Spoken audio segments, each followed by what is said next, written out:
Halo Budi. Halo, yo. Aduh, aku ini lihat video itu Budi YouTube ini gak bosen. Bahas rumah pertama terus nggak pingin. Aku umur 33 tahun, mau beli rumah pertama. Pas gak nih?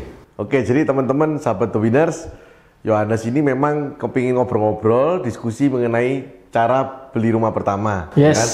Dan sekarang nanya, umur 33 tahun, cocok nggak beli rumah pertama? Ya kan?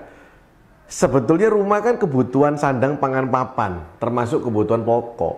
Betul. Jadi ya memang setiap orang itu harusnya punya rumah. Harus ya? Harusnya punya rumah. Bukan apartemen ya? Tempat tinggal. Oke. Harusnya punya tempat tinggal. Karena sandang, pangan, papan.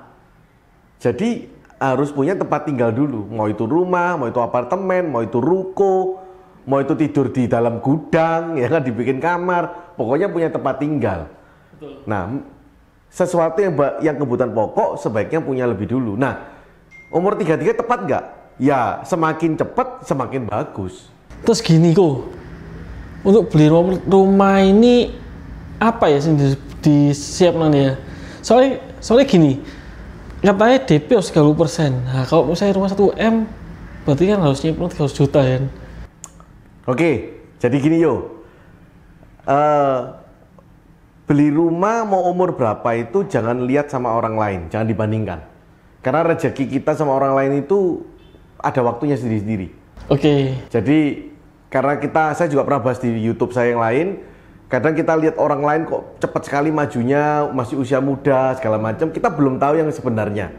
Ya, jadi kita jangan merasa berkecil hati kalau kita kalah cepat beli rumah dibanding yang lain. Ya, kalah cepat bukan berarti kalah di akhir. Yang harus disiapkan itu apa? Nah, ada beberapa prinsip yang kamu harus pegang kalau mau beli rumah pertama. Yang pertama, kamu nggak boleh stres. Oke. Karena kalau kamu stres, tubuhnya sakit, nggak sehat, kerjanya jadi nggak maksimal, nanti malah punya rumah bukan malah bahagia, malah bertengkar sama istri, sama keluarga. Oke. Itu. Dua, motivasi punya rumahnya untuk apa? Untuk bahagiakan keluarga atau untuk pamer? Atau karena ingin dilihat berhasil sama orang-orang? Ya, motivasi yang penting yang nomor satu, yaitu untuk membahagiakan. Jadi jangan motivasi yang pendapat orang, rumahnya harus begini, harus keren, harus di rumah yang mewah. Jangan itu. Okay. Ya, prinsipnya. Jangan stres. Lalu jangan katanya orang. Okay. Lalu tujuannya nomor satu adalah untuk membahagiakan keluargamu. Kalau motivasimu baik, pasti kerjamu itu nanti rezekinya malah lancar. Amin. Yang ketiga, penghasilan. Kalau nggak punya penghasilan, sahabat The Winners, ya nggak mungkin bisa punya rumah. Jadi harus punya penghasilan, harus punya mata air yang terus nyumber. Ya ini mata air itu penghasilanmu. Nah, berapa penghasilan? Jadi fokusnya, impiannya beli rumah, tapi fokusnya adalah di pekerjaan, menambah penghasilan, mencari uang yang sebanyak-banyaknya dengan cara yang halal. Ya. Melihat juga apa yang bisa dihemat hari ini, ya. Jadi selain penghasilan juga harus tabungan. Terus gimana ya?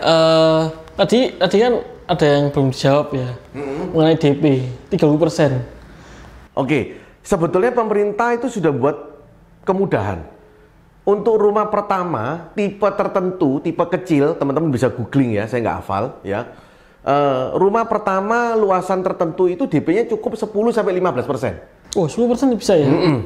10-15%. Ke rumah kedua progresif DP-nya.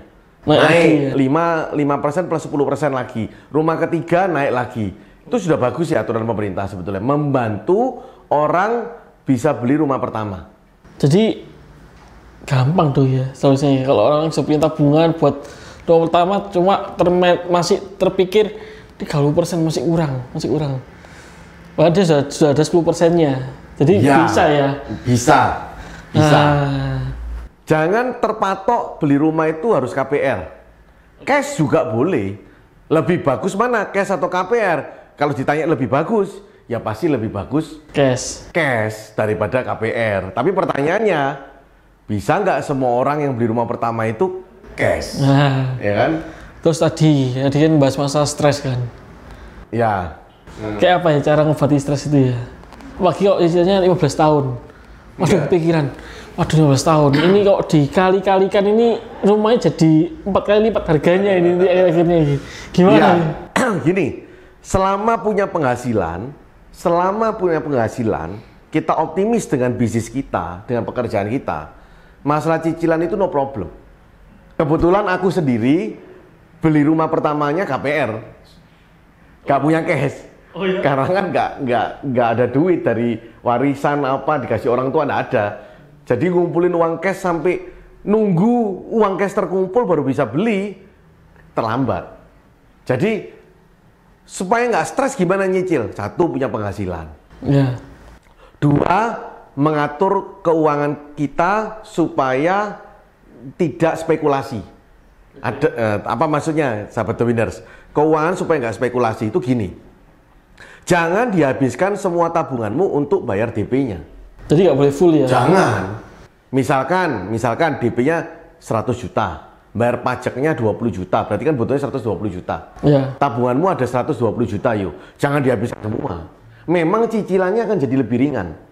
Tapi hidupmu ke depan itu spekulasi. Betul. Ada sakit. Karena tidak ada pekerjaan atau penghasilan yang pasti. Oke. Kerja ikut orang bisa di PHK sewaktu-waktu. Ya. Kerja usaha sendiri, ekonomi gonjang-ganjing, usaha kita terpengaruh. Ya. Tiba-tiba ada keluarga yang sakit, butuh uang, rumahnya harus dijual. Ya. Jadi kan teman-teman, kalau teman-teman spekulasi, terpaksa harus jual rumah saat butuh uang, harganya pasti hancur. Pasti ditekan sama orang, betul. Rumah itu kayak barang seni. Kalau teman-teman jualnya, yang punya butuh uang, wah pasti diajar. Pasti murah-murahkan penawarannya sama orang-orang. Nah jadi gimana? Misalkan DP-nya 120 juta ya, sebaiknya kamu punya 200 juta atau 150 juta. Paling tidak tabunganmu ini bisa mengcover cicilannya itu 6 kali. Jadi 6 bulan itu tabunganmu bisa mengcover.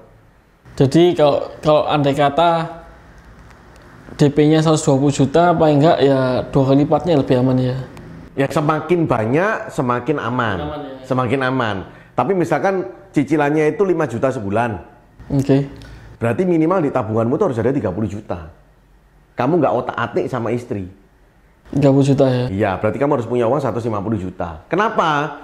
Kalau ada apa-apa kamu nggak sanggup nyicil, ini bisa nulungi 6 bulan. Oke. Untuk mikir. Ya, kalau bisa ya lebih panjang. Apalagi kalau punya tabungan 1 tahun. Berarti punya tabungan 60 juta. Ya lebih aman lagi. Lebih lagi ya? Betul. Di sana. Oh. Jadi kalau rumahnya misalnya 1 miliar gitu ya? Ya. DP 100 juta. Bayar pajak, notaris dan sebagainya. Katanya 35% kan ya? Kalau 1 miliar, aku rasa nggak masuk rumah kategori yang tersubsidi DP itu. Oh, udah masuk? Nggak masuk. Itu rasanya 500 juta ke bawah. Oh, oke. Mungkin masuknya 20% itu. Masih 20% ya? Ya. Jadi kalau 1 miliar 200 juta. 200 juta. Tapi ada pajaknya kan? Pajaknya kan 5%. Ya. 50 juta. Kurang lebih ya. Kurang lebih kamu butuh uang 250 juta.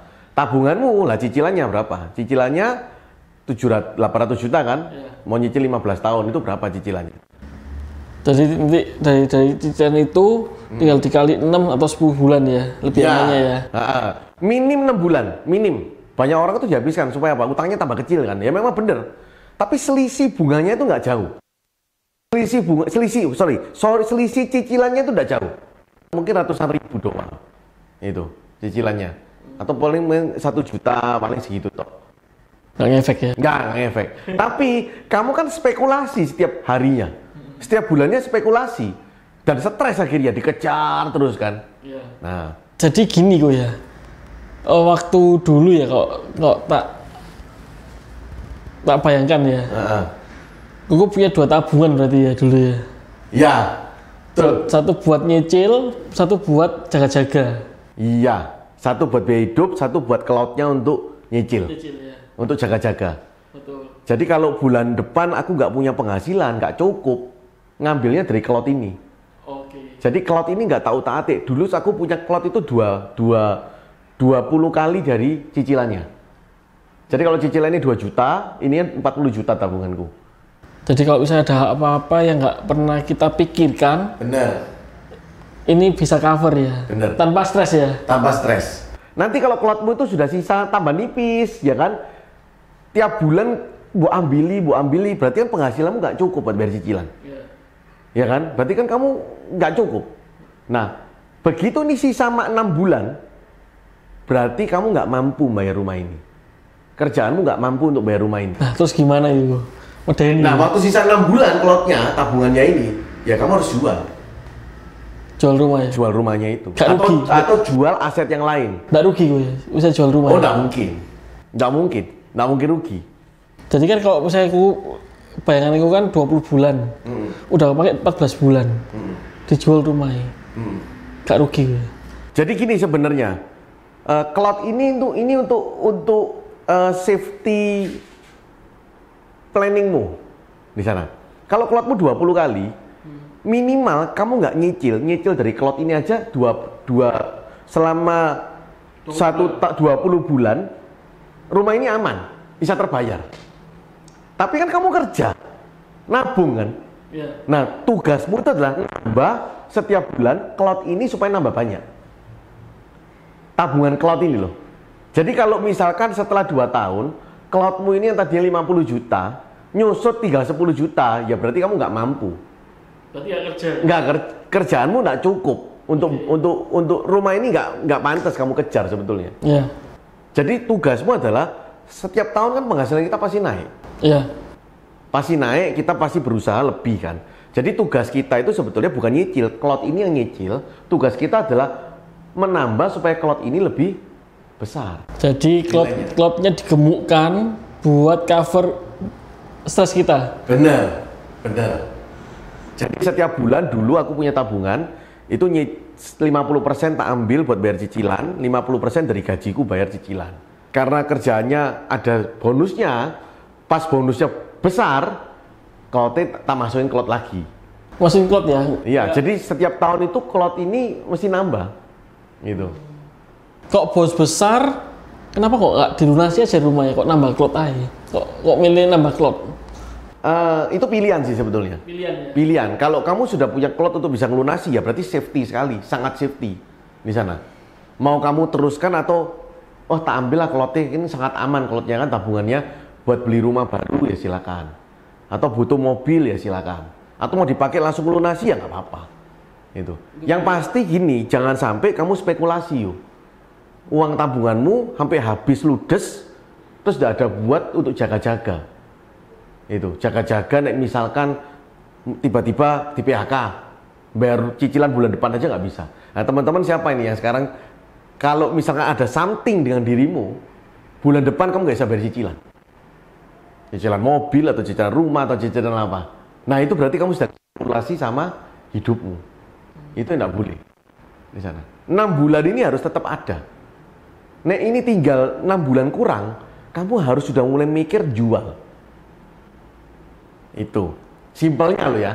Ada cara lain sih, nambah kerjaan, kerja tambahan, kerja sampingan, dan segala macam. Tapi sudah mulai mikir, jangan spekulasi. Kenapa 6 bulan? Karena jual sebuah properti itu butuh waktu. Betul. Kalau mau harganya bagus. Kalau harganya dibanting seperti kayak beli mobil jual rugi gitu ya, cepat. Besok juga laku ya kan. Tetangganya 1M coba jual 500 juta, besok juga laku ya kan. Itu langsung laku. Karena apa? Karena di properti ada yang namanya investor. Kalau di mobil tidak ada investor. Betul. Saya tetap berpikir bahwa mobil lebih aman. Kalau itu, kalau siap rugi ada di video YouTube yang lain. Terus Ko Budi, jadi beli rumah itu tidak sesulit yang dibayangkan banyak orang ya. Yang penting financial planner-nya gimana? Ngatur keuangannya gimana? Kalau kamu bisa ngatur keuangan, nggak usah takut. Cicilannya 10 juta sebulan, gajinya 5 juta sebulan. Berani nggak? Tergantung. Selama tabunganmu ini gemuk, nggak apa-apa. Di situ. Karena penghasilanmu ini pasti naik. Ini memotivasi kamu juga untuk terus naik penghasilan. Tapi nggak stres. Nggak stres karena apa? Karena kita punya safety planningnya ini lebih panjang. Jangan sampai habis tujuannya bahagiain. Habis itu bertengkar karena nggak bisa bayar cicilan. Bulan depan cicilannya uangnya di tabungan nggak ada ya kan. Lalu kemudian hidupmu susah setengah mati ya kan. Akhirnya rumahnya nggak buat kamu happy. Rumahnya malah membebani kamu. Akhirnya nggak bagus feng shui-nya. Kamu jadi sakit kan. Itu. Jadi tabunganmu ada 200 juta, pakai aja 100 juta. 100 juta biar tetap riba. Kalau rumah pertama lo ya, kalau uangnya mepet. Ini supaya bisa mencicil otomatis kalau ada something ke kamu. Begitu sisa 6 bulan, berarti kerjaanmu ini nggak cukup untuk biayai. Itu. Tapi kalau penghasilanmu sudah 20 juta sebulan, ya ya belilah rumah yang kamu sudah ukur cicilannya nyukupi. Ini aku penghasilanmu ngepres.